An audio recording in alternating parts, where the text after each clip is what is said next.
이번 일주일이 행복할 수 있는 축복을 한번 해보겠습니다.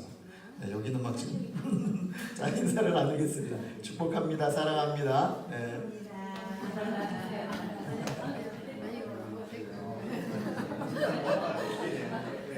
우리 부르신 가족들은요, 만날 때마다 이런 축복을 나누는 그런 가족들이 되시기를 주의 이름으로 축복합니다.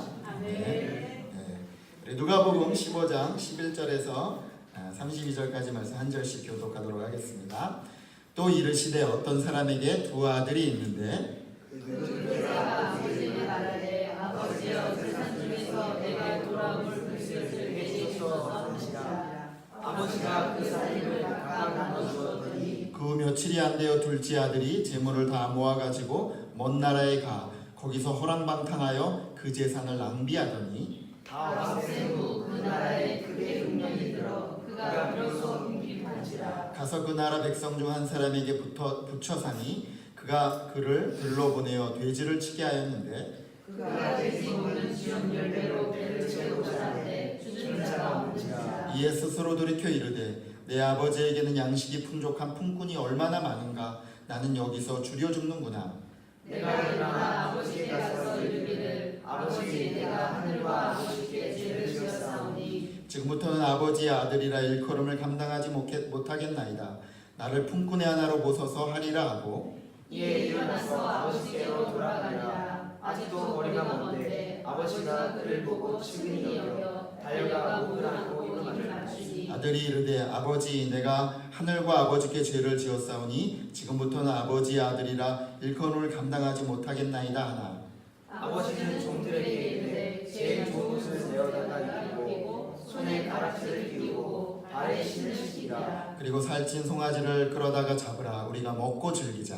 이 내 아들은 죽었다가 다시 살아났으며 내가 잃었다가 다시 얻었노라 하니 그들이 즐거워하더라. 아다들은 밭에 있다가 돌아와 집에 가까이 왔을 때 풍악과 춤추는 소리를 듣고 한 종을 불러 이 무슨 일인가 물으되 대답하되 당신의 동생이 돌아왔음에 당신의 아버지가 건강한 그를 다시 맞아들이게 됨으로 인하여 살찐 송아지를 잡았나이다 하니 그가 노하여 걸어가고자 하지 아니하거늘 아버지가 나와서 보는데 아버지께 대답하여 이르되 내가 여러 해 아버지를 섬겨 명을 어김이 없거늘 내게는 염소 새끼라도 주어 나와 내 벗으로 즐기게 하신 일이 없더니 아버지의 살림을 자녀들과 함께 삼켜버린 이 아들이 돌아오매 이를 위하여 살찐 송아지를 잡으셨나이다. 아버지가 이르되 예 너는 항상 나와 함께 있으니 내 것이 다 내 것이로되 이 내 동생은 죽었다가 살아났으며 내가 잃었다가 얻었기로 우리가 즐거워하고 기뻐한 것이 마땅하다 하니라. 아멘. 여러분 어느 날 갑자기 여러분의 아이들이 특별히 중학교나 고등학교 뭐 대학교일 수도 있죠. 아이들이 하나님이 정말로 계시지 않은 것 같아요 라고 이렇게 말을 띄우고 다가온다면 여러분은 어떻게 하시겠습니까? 엄마 지구 말고 저 우주 밖에 어떤 외계 생명체가 살고 있는 거 아니에요? 기독교가 진짜 맞아요? 인간이 만든 신화와 종교 이런 거 아닌가요? 물어본다면 여러분은 어떻게 대답하시겠습니까? 김기정 집사님 어떻게 대답하시겠습니까? 전영 집사님 어떻게 대답하시겠습니까? 네, 그죠? 근데 저는 여러분에게 이렇게 얘기하고 싶습니다. 여러분 그럴 때요 칭찬해 주셔야 합니다. 왜냐하면 좋은 질문이기 때문입니다. 바로 아이들이 생각이 커가고 있다는 증거가 이 증거고요. 아이들이 이제 정상적으로 장성해 간다는 증거이기 때문입니다. 이런 질문 속에서 아이들이 진짜 그리스도인으로 탈바꿈하는 시간들을 지금 겪고 있는 좋은 가정이기 때문에 이렇게 칭찬해 주셔야 돼요. 그 대신 이 아이들이 울타리는 쳐주셔야 돼요. 얘야 하나님께 예배하면서 하나님을 벗어나지 않으면서 고민을 같이 해보자. 엄마도 너와 같이 고민할게, 기도할게 라고 격려해주고 칭찬해 주셔야 돼요. 그런데 부모님 입장에서 사실은 너무 아이들이 잘 그냥 교회 생활 잘하고 있는 줄 알았는데 갑자기 새길로 나갈 것 같이 이렇게 뜬금없는 질문들을 막 해올 때는 사실 두렵고 걱정이 되는 것은 사실인 것 같습니다. 그렇죠? 네. 혹시 여러분이 뭐 모태신앙이든 어려서부터 신앙생활을 했던 지금이든 옛날이든 지금이든 하나님에 대한 여러분의 그 느낌은 어떠셨습니까? 하나님은 따뜻하고 사랑스럽고 좋은 분이셨습니까? 아니면 두렵고 어려운 분이셨습니까? 저는 제 어릴 적을 이렇게 생각해 보면 저에게는 하나님은 굉장히 두려운 분이셨어요. 교회에서 말씀을 듣거나 또 예배를 드리거나 또 성경 공부를 하거나 할 때 제가 다 느끼는 하나님은요 되게 두려운 하나님이셨어요. 뭔가 조금 잘못하면 딱 하고 막 때릴 것 같고, 그죠? 인간을 굉장히 억압하고 뭔가 이렇게 죄를 지으면 바로 벌을 내릴 것 같은 그런 두려운 하나님. 그래서 제가 느끼는 기독교는 뭐 하지 마라 라는 종교에 가까운, 마치 구속하는 그런 종교처럼 느껴지는 게 제 어린 시절의 교회에 대한 느낌, 하나님에 대한 느낌이었어요. 그래서 저는 어린 시절에요, 오히려 요즘 이제 젊은 아이들이 하는 정말 하나님이 진짜 있을까? 라는 이런 고민보다 저는 어떤 고민을 더 많이 했냐면, 이런 억압과 두려운 하나님에게서 내가 탈출해서 내 자신만의 자유와 어떤 만족을 어디서 얻을 수 있을까? 어떻게 완벽하게 탈출할 수 있을까? 이런 고민을 했던 것 같아요. 저에게. 근데 오늘 말씀 가운데서 이런 고민을 하는 영혼을 우리가 또 하나 만나게 된다는 것이죠. 내가 내 자신의 자유와 만족을 어디서 찾을 수 있을까라고 찾아 헤매고 있는 영혼을 우리가 만나게 됩니다. 여러분, 이 말씀은 교회 다니는 사람들은 그래도 여러 번 들었던 일명 탕자의 비유라고 하는 말씀이죠. 둘째 아들이 어느 날 뜬금없이 아버지한테 요구를 합니다. 아버지, 내가 물려받을 재산을 저에게 미리 주십시오라고 얘기하는 거죠. 근데 우리나라 문화에서도 이건 충분히 이해되는데, 그 당시에 유대인 문화에서는 아버지가 아직 돌아가시지도 않았는데 아들이 아버지에게 유산을 이렇게 달라고 하는 것은요, 이런 거예요. 아버지, 저는 아버지가 이미 죽었다고 여기겠습니다 라고 여기는 굉장히 배은망덕한, 아주 동네에서 그냥 매를 맞아갖고 죽임을 당해도 마땅한 그런 아주 배은망덕한 행동이었다는 것이죠. 그런데 아버지가 이 아들에게 순순히 그 재산을 나누어 줘요. 그리고 이 아들이 다른 나라에 가서 호랑방탕하게 탕진을 하고 고생도 진탕하게 나중에는 하고 겨우 아버지 집에를 생각하는 거죠. 우리 아버지 집에는 종들도 더 풍족하게 지내는데 나는 뭐야, 이런 신세를 깨닫고는 아버지에게로 돌아옵니다. 근데 그런 아버지가 아들을요, 사실은 매일 고대하고 기다리고 있었던 거예요. 그 아들을 멀리서 보자마자 막 체면 무시하고 막 신발이 벗겨지도록 뛰어가서 그 아버지가 아들을 안고 입 맞추고 새 옷을 갖다 입히고 가락지를 끼우고, 이건 뭐냐면 다시 아들의 그 위치를 회복시켜준다는 거거든요. 다시 회복시켜주고 잔치를 벌이고 기뻐한다라는 것을 나타내주고 있죠. 바로 이것은, 이 아버지의 모습은 우리 하나님을 떠나버린, 하나님을 잃어버린 우리 인간들, 우리들을 기다리시는 하나님 아버지의 모습을 성경이 얘기하는 것이죠. 하나님을 떠난 모든 인간이, 하나님을 잃어버린 모든 인간이 사실은 이 탕자의 모습과 같다라는 것을 우리에게 들려주는 거죠. 근데 여러분 한번 기억해 보세요. 이 탕자의 설교 많이 들어봤는데 어느 시기쯤에 많이 들어보신 것 같으세요? 보세요. 전도가 좀 가까이 왔을 때 되게 많이 들어봤던, 여러분 세상에 탕자들이 많습니다. 이 탕자들을 우리가 구원해야 됩니다. 하나님 아버지의 마음으로 전도합시다. 이런 전도 설교용으로 이 탕자의 비유를 많이 설교를 들었다는 것이죠. 근데 한번 오늘 조금 생각을 해봐야 돼요. 진짜 이게 전도용 설교로 끝나야 되는 말씀인가? 아니라는 거죠. 이 안에는 우리가 조금 더 심도 있게 고민해보고 질문을 던져야 될 중요한 문제가 들어있다는 것이죠. 왜냐하면 이 탕자의 비유를 예수님이 시작한 발단이 무엇인지를 우리가 살펴보면 조금 문제를 다르게 보게 된다는 거죠. 자, 1절과 2절이 그 발단이 시작되는 말씀이에요. 우리 1절과 2절 같이 읽어보겠습니다. 모든 세리와 죄인들이 말씀을 들어 가까이 나오니 바리새인과 서기관들이 수군거려 이르되 이 사람이 죄인을 영접하고 음식을 같이 먹는다 하더라. 우리가 지난주까지 봤던 누가복음 14장에는요 예수님이 여러 가지 비유, 특별히 천국 잔치의 비유를 설명하세요. 뭐라 그러냐면 왕이 천국 잔치 비유를 전치를 딱 베푼 다음에 많은 사람을 초대했다. 그런데 그 초대를 받은 사람이 자기 여러 가지 사정을 얘기하면서 오지 않으려고 했다. 그래서 이 왕이 뭐라고 얘기하냐면 밖에 나가서 가난한 자들, 저는 자들, 병약한 자들, 그때 당시로는 그런 잔치에 초대받을 수 없는 그 사람들을 강권하여 불러서 내 잔치를 채우라라는 왕의 명령에 이 천국 잔치의 비유를 얘기하시죠. 그리고 우리가 지난주에 설교로 들은 것처럼 예수님이 이렇게 얘기하시는 거예요. 나를 쫓아오거든, 너희가 나의 제자가 되려고 하거든 너희가 포기하고 희생하면서라도 내 제자의 길을 따라올 가치와 충분한 여기에 힘이 있다, 굉장히 가치가 있다라고 설명을 하시는 것이 바로 14장까지 딱 나옵니다. 그리고 나서 오늘 15장 1절 2절에서 뭐를 성경이 보여주기를 원하는 거냐면 그 예수님의 14장 말씀에 반응하고 있는 바로 세리들과 죄인들이라는 거죠.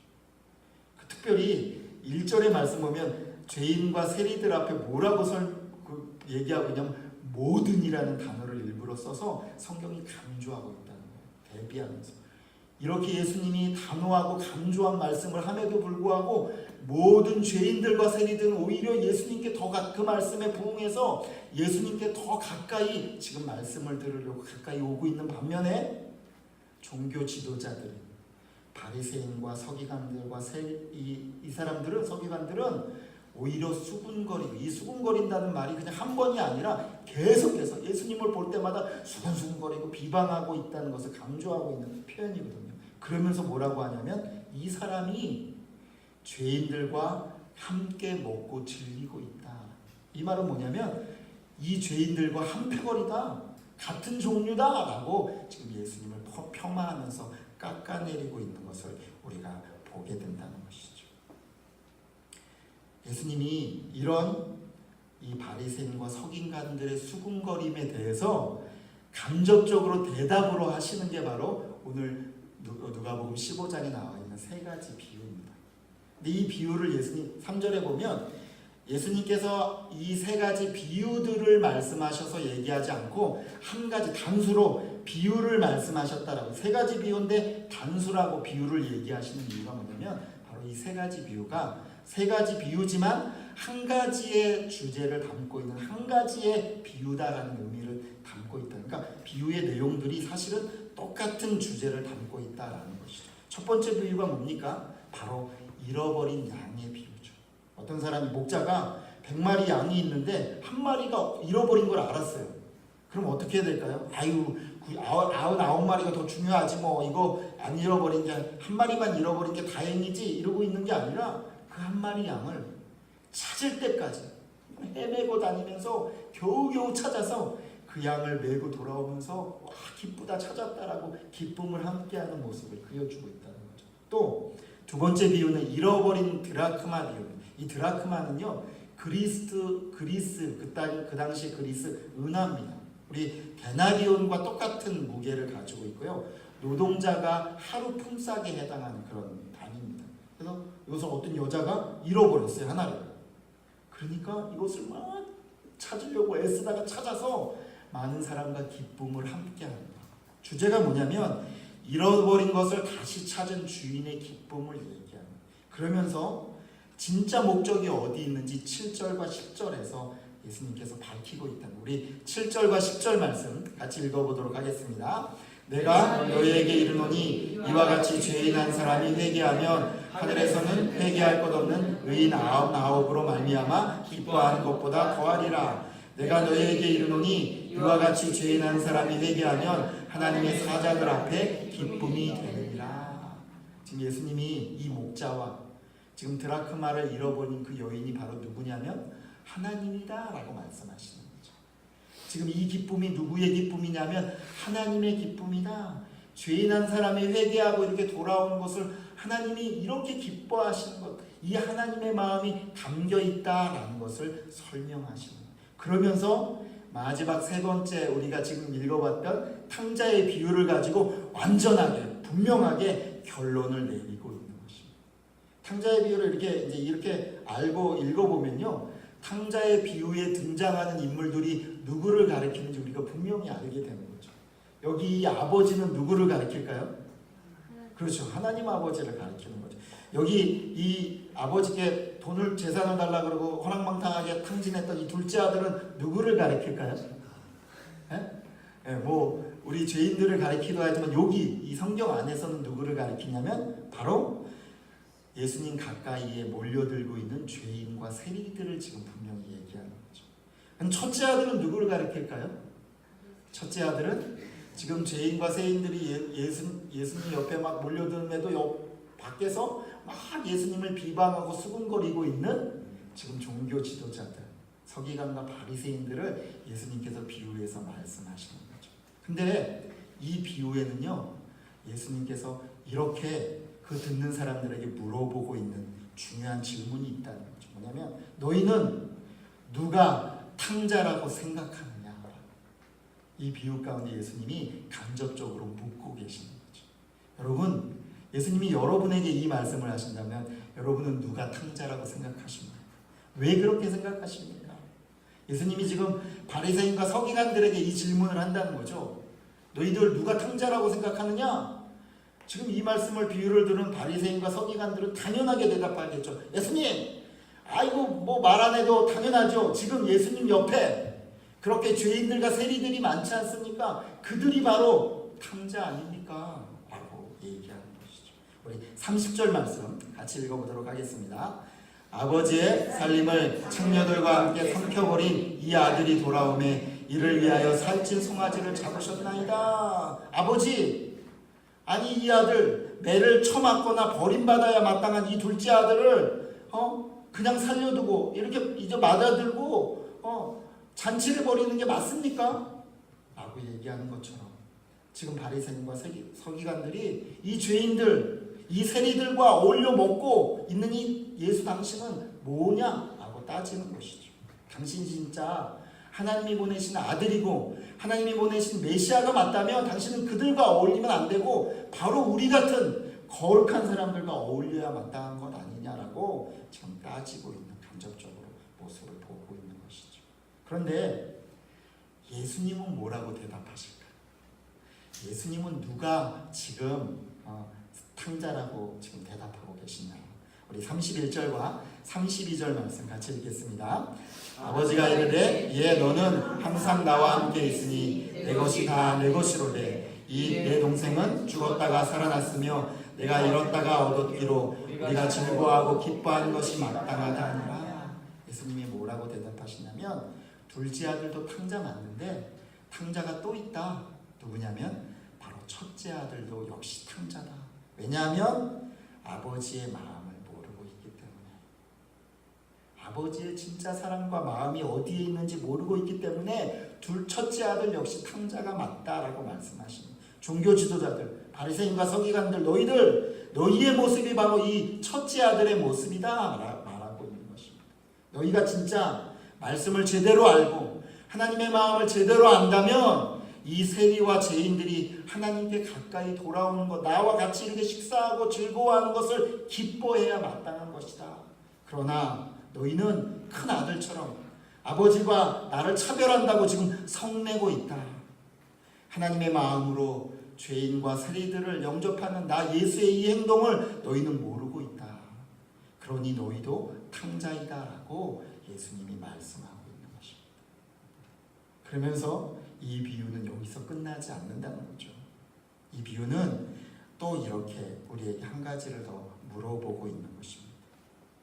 이 말씀을 읽는 저와 여러분 모두에게 이렇게 묻고 있는 것입니다. 한번 따라할까요? 너는 하나님 아버지의 마음을 아느냐? 이렇게 똑같이 우리에게 물어보고 있다는 거죠. 여러분 정상적으로 이 말씀을 한 번 더 이제 읽어보시면 사실은 이상한 게 발견돼야 돼요. 우리가 정상적으로 부모의 마음으로 이 비유를 처음서부터 11절부터 읽어나가면요 사실은 이 아버지의 행동이 굉장히 이상하다고 여겨져야 정상입니다. 아니 왜 이 아버지는 둘째 아들이 재산을 가지고 집을 나간 것을 순순히 놔두고 있지? 라는 이상한 질문이 들어야 돼요. 사랑하지 않나? 아니 이 아들이 돌아올 때 한 행동을 보면 그렇게 막 맞고 하는 거 보면 사랑하는 건 맞는데 왜 이러고 있지? 아들이 너무 무서웠나? 여러분 같으면 여러분의 자녀가 이렇게 타지로 나가 소랑망탕하게 생활을 할 게 너무 뻔하고 그렇게 고생할 것을 뻔하게 눈에 보이는데 이렇게 아들을 떠나 보내시겠습니까? 아니란 거죠. 근데 우리 하나님은 또 왜 이 아버지는 지금 이 모습을 하고 있는 건가? 여기에는 아주 중요한 문제가 숨겨져 있다는 것이죠. 바로 우리가 모두 이 땅에 있는 모든 인간이 하나님 앞에 질문하고 있는 질문이 여기에 숨겨져 있다는 거죠. 뭐냐면 자유와 만족의 문제입니다. 우리 창세기 3장 4절에서 5절 말씀 같이 읽어보도록 하겠습니다. 뱀이 여자에게 이르되 너희가 결코 죽지 아니하리라. 너희가 그것을 먹는 날에는 너희의 눈이 밝아져 하나님과 같이 되어 선악을 알 줄 하나님이 아시느니라. 여러분 창세기 말씀 읽으면서 교회 조금 다녔거나 아니면 안 믿는 사람들이 우리 안에서도 드러나는 질문이 이거죠. 아니 하나님은 인간이 그 사단의 꼬임에 받아서 이렇게 죄를 지을 줄 알면서도 왜 거기다 선악과 나무를 만들어 놨대? 그거를 만들어 놓고 따먹지 말라고 하는 것은 하나님이 죄를 짓도록 유인하시는 거 아닌가? 왜 하나님은 그런 일들을 하시지? 우리에게 똑같이 나오는 질문들이죠. 그죠? 사단이 인간을 꼬이는 이 4절에서 5절 말씀을 고명하게 보면요. 사단이 인간에게 이런 마음이 들도록 유도를 합니다. 뭐냐면 하나님은 바로 너희 인간의 자유와 만족을 억압하고 조종하고 그것을 삼아서 너희를 노예로 부리려고 하는 그런 나쁜 하나님이야, 나쁜 신이야 라고 그런 마음이 들도록 인간을 유도하고 있죠. 너희가 진짜 자유와 너희의 만족을 찾으려면 그 하나님으로부터 벗어나야 돼 라고 사단이 인간을 꼬인다는 거죠. 이렇게 사단의 꼬임을 받고 타락한 인간을 그 이후로부터 하나님으로부터 자기의 만족과 자유를 찾으려고 하지 않고 하나님 외에 다른 것으로 자기의 만족과 자기의 자유를 찾으려고 하는 이게 모든 인간의 모습이다라는 것이죠.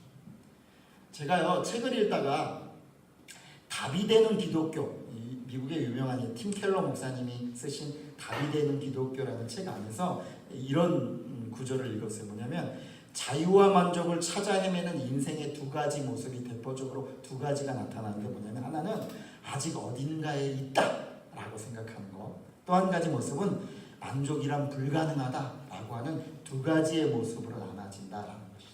근데 이 두 가지의 모습 가운데도 구체적으로 몇 가지가 더 드러난다는 거예요. 아직 어딘가에 있다라는 모습 중에 나눌 수 있는 네 가지 모습이 있는데 첫 번째 뭐냐면 아직도 청춘인 거야. 아직 내가 못 만나서 그래. 아직 내가 경험하지 못해서 그래. 이 삶과 이 구비만 넘어가면 잘 될 거야 라고 아직도 기대하고 있는 청춘의 모습. 또 하나는 원망의 모습이라는 거죠. 자기가 예상하고 얻으려 했던 것을 얻지 못하니까 지금 그것을 방해했던 장애물들을 막 탓하는 거죠. 이것은 인간들의 편견 때문이야. 이 사회에 있는 차별 때문이야. 이 사회 구조 때문이야. 내가 부모를 잘못 만나서 내 이 가족 때문에 라고 탓을 하고 원망을 한다는 거죠. 그러면서도 여전히 그 안에 만족을 얻지 못하는 모습. 또 하나는 사투의 모습입니다. 지금 현대 사회가 아주 종용하고 강조하고 아주 좋아하는 그런 모습이죠. 원하는 재물과 성취를 쌓아가면 언젠가는 만족을 얻을 것이다 라고 다그치는, 그래서 자기 자신을 다그치고 살아가려고 애쓰고 있는 모습을 보게 되죠. 근데 여기서 팀 켈러 목사님이 재밌는 얘기를 하더라고요. 이 모습이 바로 어떤 모습이냐면 쾌락의 런닝머신 위에서 뛰고 있는 우리 인간의 모습이다라는 거죠. 여러분 런닝머신 해봤죠? 런닝머신 위에 올라가서 단수를 막 높입니다. 속도를 막 높입니다. 열심히 뛰고 땀을 뺍니다. 그런데 여러분 한번 생각해 보세요. 아무리 그 위에서 10km를 뛰고 20km를 뛰고 속도로 40km를 뛰어도 결국은 그 사람이 서 있는 위치는 어디죠? 제자리라는 거죠. 바로 이렇게 내가 잘하면 될 거야, 열심히 싸우면 될 거야, 내가 성취하면 될 거야 라고 그 그것을 만족을 찾으려고 하는 인간의 모습이 제자리에 머뭇거리는 쾌락의 런닝머신을 뛰고 있는 인간의 모습이다라고 정의하고 있다는 거죠. 또 네 번째로 어떤 모습이냐면 이렇게 아직 어딘가에 있다라고 얘기했던 사람도 나중에는 절망을 하게 된다는 거죠. 뭐라고? 나를 탓하는 거예요. 내가 아직까지 어디까지에 있는데 내가 이걸 못 얻는 것은 바로 나 때문이야. 나한테 뭔가 문제가 있어. 내가 더 잘하지 못해서 그래. 라고 자기 자신을 절망한다는 거죠. 또 만족이란 불가능하다라는 부류의 사람들은 어떠냐면 이타주의로 나타나는 거죠. 베풀고 섬겨야 내 삶이 충족한 거. 굉장히 좋아 보이죠? 근데 이것이 어디로 함정으로 나가냐면 이것이 자기를 만족하는 수단이나 자기의 우월감과 자존감을 높이는 수단으로 사용될 때 사람들이 이것을 알아주지 못하면요 그 사람들을 경멸하거나 자기에게 또 다른 불만족으로 표출된다는 거죠. 또 하나 냉소주의로 나가는 이게 현대의 많은 교양인들이 갖고 있는 거죠. 기대치를 아예 낮춰버리는 거예요. 인간들이란 원래 그래. 원래 우리의 삶이란 그런 거야 라고 기대치를 낮추는 거죠. 그래서 자기 입장을 자기가 얘기하는 이런 것들을 동의하지 않는 사람들을 비방하고 정죄하는 모습. 또 하나 초연의 모습을 갖고 있는 거죠. 뭐 행복 뒤에는 언제나 불행이라는 것이 따라오는 거야 라고 초연한 모습. 이런 사람은 거기서 뭐라고 써놨냐면 자기 아들에게 자기 자녀들에게 아침마다 껴안고 입맞춤을 해주면서 뭐라고 귀에다 속삭여야 되는 거냐고 마찬가지냐면 너 내일이면 죽을지도 몰라 라고 속삭이는 것과 같다는 것이 이런 초연의 모습. 마치 이렇게 하면서 마음이 완고해지고 더 비인간적으로 만들어버리는 우리의 모습을 보게 된다는 것이죠. 이것을 신랄하게 아주 틴켈러 목사님은 정확하게 짚고 있다는 참 인상적으로 와닿았던 것 같아요. 여러분 이 모두가 바로 하나님을 잃어버린 인간의 모습이고 바로 탕자의 모습이다라고 성경은 얘기해주고 있는 것이죠. 자 13절하고 14절 누가복음 15장 13절에서 14절 말씀 같이 읽겠습니다. 그 며칠이 안 되어 둘째 아들이 재물을 다 모아가지고 먼 나라에 가 거기서 허랑방탕하여 그 재산을 낭비하더니 다 없앤 후 그 나라에 크게 흉년이 들어 그가 비로소 궁핍한지라. 여러분 이 말씀이 어떻게 다가오세요? 성경이 봐라 너 아빠한테 이렇게 배은망덕하게 하더니 다 잘됐다 그럴 줄 알았다 당연한 결말이다 쌤통이다 이런 얘기를 하고 싶은 걸까요? 아니요. 성경은 그렇게 써 있는 것이 아니라 오히려 우리 인간의 모습을 보여주고 있다는 것이죠. 왜냐하면 자기 스스로 자기의 자유와 만족을 찾아서 떠났지만 결론의 모습은 뭐냐면 허랑방탕한 모습이었다는 것이죠. 그것이 하나님을 떠난 우리 인간의 모습이다. 내 스스로 내 자신의 자유와 만족을 얻으려고 아주 애쓰고 수고했지만 세상의 모든 것을 찾으려고 애썼지만 그 어떤 것도 자기 자신을 채워줄 수 있고 만족해줄 수 있는 것을 찾을 수도 없고 스스로 그런 것들을 만들어낼 수도 없는 인간의 모습이 바로 이 탕자의 모습이다라는 것을 성경이 얘기해 주는 것이죠. 그리고 깨닫게 되는 것. 내 아버지의 집에는 풍족함이 있는데 라고 돌아오게 되는 것이죠. 이것처럼 우리 인간들이 하나님께 내 진정한 만족과 행복이 있구나라는 것을 깨닫고 하나님께로 돌아오는 그 목마름과 배고픔이 필요하다라는 것을 성경이 얘기해 주는 것입니다. 그래서 아버지의 집으로 돌아오는 것, 하나님께로 우리의 방향을 바꾸는 것, 이것을 성경은 오늘 회개한다라고 말하고 있다. 이 둘째 아들이 뭐 특별히 회개하는 모습이 없잖아요, 그죠? 근데도 성경은 아버지의 집으로 그것을 깨닫고 방향을 바꿔서 돌아오는 이 모습, 이것이 회개다라고 얘기한다는 것이죠. 또 하나 살펴봐야 될 인물이 있죠. 바로 집에 있는 첫째 아들이죠. 바로 자비로운 아버지 옆에 있지만 아버지의 마음과 그 사랑을 알지 못하는 이 큰 아들, 바로 예수님 옆에 있지만 하나님의 말씀을 매일매일 읽고 그것을 묵상하는 이 바리새인과 서기관들의 모습이다라는 예수님이 지금 옆에 있으면서 베푸시는 구원과 그 축복들을 누리지 못하고 오히려 비방자의 모습으로 서 있는 이 아들의 모습, 이 바리새인과 서기관들의 모습, 혹시 교회 안에 오늘 하나님의 이 축복 가운데 이 예배와 기도와 찬양과 은혜의 이 장소에 있으면서도 여전히 목마름으로 허덕이는 우리의 모습은 아닌지 이 말씀을 통해서 하나님께서 돌아보기를 원하시는 거죠.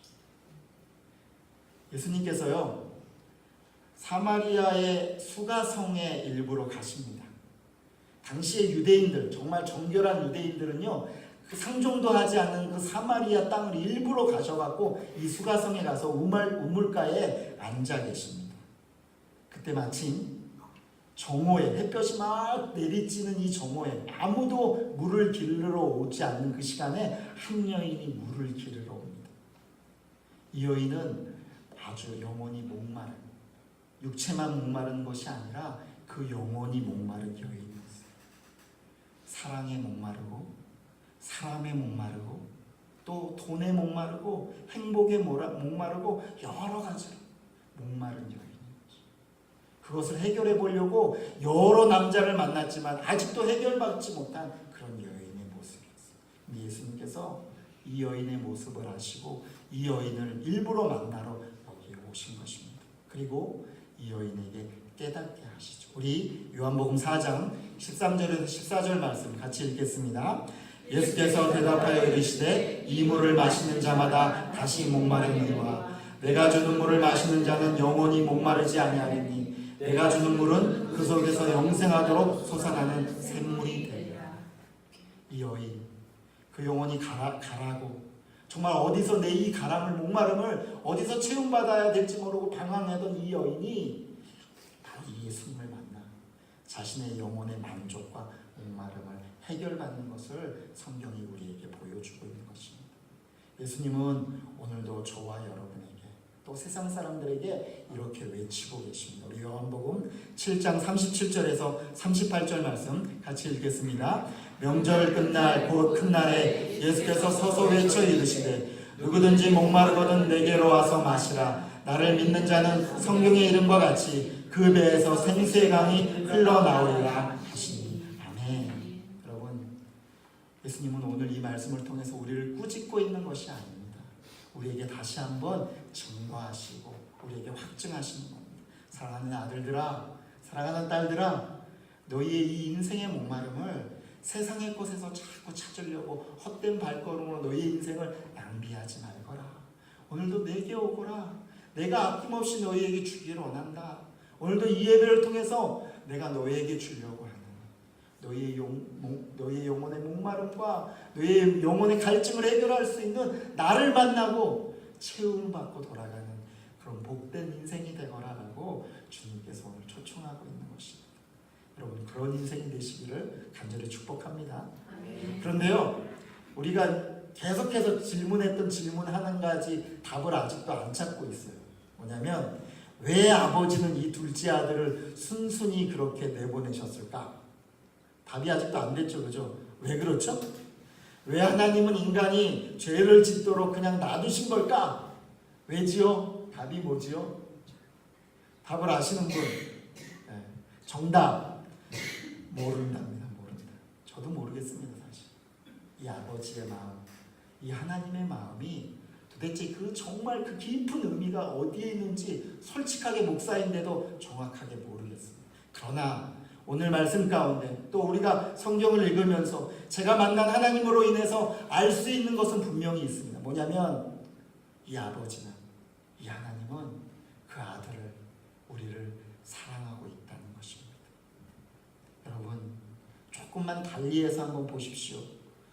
이 아들이 정말로 고생할 것을 알면서, 정말 그렇게 아픔을 겪을 것을 알면서도 그 아들에게 이것을 내어주면서 그 아들이 아버지께로 돌아오는 것이 억압과 속박이 아니라 아버지 안에 진정한 평안과 안식이 있다는 것을 정말 진실하게 깨닫고 돌아오기를 간절히 바라는 이 아버지의 엄청난 희생과 결단과 속상함과 기다림이 여러분 혹시 거기서 보이십니까? 하나님께서 바로 하나님께 돌아오는 것, 하나님을 만나는 것이 우리 인간의 자유와 만족이 있다는 것을 정말 깨닫기를 원하시면서 자기 아들을 십자가에 온전히 내주셔서 희생하시는 우리 하나님 아버지의 마음이 여러분 느껴지십니까? 진짜 이상한 아버지죠, 그죠? 진짜 이상한 하나님입니다. 그래서 저는 이분이 진짜 아버지고 진짜 하나님이라는 것을 믿습니다. 그래서 저는 기독교가 진짜고 오늘 우리가 있는 이 성경이 진짜임을 저는 분명히 믿습니다. 여러분 인생이 뭐냐? 우리 청소년 때 또 고민하고 계속 살면서 고민하게 되죠. 근데 제가 조금씩 나이를 먹으면서 우리가 깨닫는 것이 한 가지 있습니다. 뭐냐면 참 인간이 참 어리석어서 고난과 어려움을 겪어야 진짜가 어디 있느냐 그때 조금씩 배운다는 거예요. 돈도 사람도 여자도 남자도 권력도 지식도 인기도 자리도 이 모든 것이 나를 만족해 줄 것이다라고 막 찾아 헤매다가 이런 것을 잃어보거나 정말 아파보거나 죽음을 경험하거나 배신을 당하거나 아픔을 겪거나 할 때 그제서야 헤매이면서 내가 이게 찾아 헤매려고 나의 만족을 찾으려고 이 헤맸던 모든 것이 가짜였구나라는 것을 알게 되고 진짜가 어디 있을까라고 목마름이 시작된다는 거죠. 그죠? 이게 우리의 모습이라는 거죠. 그런 사람의 고백 성경에는 너무나 많습니다. 다윗이 그랬고 야곱이 그랬고 모든 성경의 시인들의 고백이 그렇게 고백하고 있다는 거예요. 여기 그렇게 고백하는 사람이 또 있습니다. 우리 시편 90편 10절에서 14절 말씀 같이 읽도록 하겠습니다. 우리의 연수가 70이요 강건하면 80이라도 그 연수의 자랑은 수고와 슬픔뿐이요 신속히 가니 우리가 날아가나이다. 누가 주의 노여움의 능력을 알며 누가 주의 진노의 두려움을 알리이까. 우리에게 우리나라의 계수함을 가르치사 지혜로운 마음을 얻게 하소서. 여호와여 돌아오소서. 언제까지이니까. 주의 종들을 불쌍히 여기소서. 아침에 주의 인자하심이 우리를 만족하게 하사 우리의 일생 동안 즐겁고 기쁘게 하소서. 그 모든 것을 깨닫고 난 사람이 정말 하나님 앞에서 갈구하고 구하는 건 뭐냐면 하나님 당신의 인자와 은혜 없이는 나는 만족을 얻을 수 없습니다. 아침마다 당신의 은혜를 내 영혼에 꼭 부어주십시오라고 하나님 앞에 간구하게 된다는 것이죠.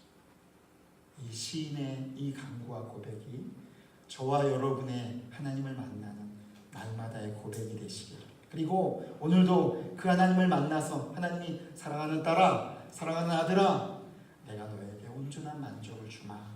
그 만족이신 하나님을 만나고 힘을 얻는 여러분 모두가 되시기를 주의 이름으로 축복합니다. 아멘. 우리 같이 한번 기도하겠습니다.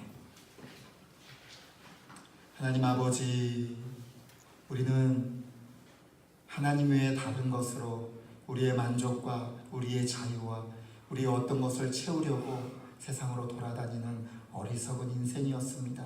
그러나 예수 그리스도를 알게 하셔